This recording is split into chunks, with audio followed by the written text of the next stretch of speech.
Bang Faisal, gue pertama kali dengar namanya, dulu gue masih kecil. Gue tahu dia di Rinpan, anggotaan pemilu pertama tahun 99.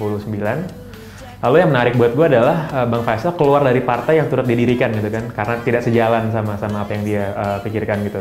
Menurut gue butuh sebuah kepribadian dan sebuah pemikiran yang sangat-sangat kokoh ya untuk meninggalkan sesuatu yang udah dibangun sendiri gitu.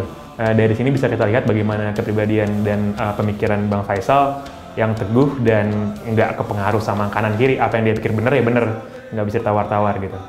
Gue termasuk orang yang tidak percaya dengan partai politik, karena menurut gue itu nggak ubahnya seperti sindikat, mafia lah gitu intinya, kartel. Lalu tiba-tiba ada politisi yang bisa maju dari calon independen tanpa perlu ada ambil partai, berarti apa? Berarti dia nggak ada utang budi, dia nggak ada tanggung jawab, dia nggak usah mengikuti prosedur dan birokrasi partai gitu. Yang pada akhirnya malah menyandera si orang tersebut gitu. Nanti kalau dia udah menang, ada orang yang minta bayar utang dan lain-lain.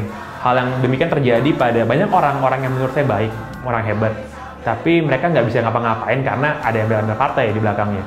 Waktu Bang Faisal lolos verifikasi dan resmi menjadi calon gubernur independen, menurut saya itu sebuah kemenangan yang luar biasa ya buat warga gitu. Karena akhirnya bisa ada seorang yang baru, nggak pakai partai, bisa jebol ikutan pemilihan gubernur di Jakarta.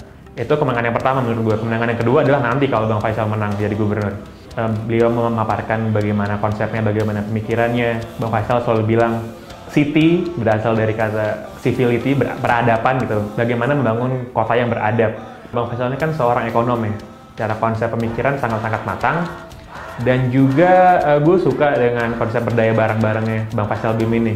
Karena kenapa? Karena warga dianggap sebagai entitas yang sama untuk kita bisa bekerja sama-sama gitu untuk membangun kota Jakarta. Bukan ada pejabat lalu ada warga sebagai subjek yang cuma nurut doang. Dia katain apa sama gubernurnya, diikut-ikut aja, nggak bisa ngelawan gitu kan. Gue ngerti banyak orang yang apatis sama proses politik, termasuk pemilu dan pilkada gitu. Tapi kalau lo nggak ikut berpartisipasi dalam proses demokrasi ini, lo nggak punya hak untuk marah-marah kalau nanti ada sesuatu yang terjadi di kota lo. Yang lebih parah lagi, kalau lo ngikutan milih pada hari pemilihan, suara lo potensial banget untuk disalahgunakan oleh orang-orang yang tidak bertanggung jawab.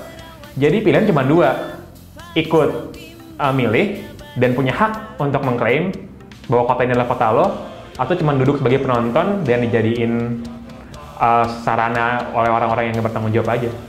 Jadi pilihan lo, pilih atau enggak. Gue, Pangeran Syahaan, mendukung pasangan Bang Faisal Basri dan Bim Benyamin sebagai Gubernur dan Wakil Gubernur DKI Jakarta. Jangan lupa pilih nomor 5. Ayo, menangkan warga Jakarta. Perbaikan Jakarta dimulai dari pemimpin yang bersih. Sudah waktunya warga Jakarta memilih pemimpin yang hanya berhutang kepada warga. Kami rindu pemimpin yang berintegritas, berani dan jujur.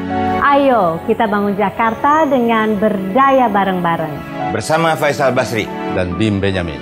Coblos nomor 5, independen bukan dari partai. Sekarang saatnya kita memilih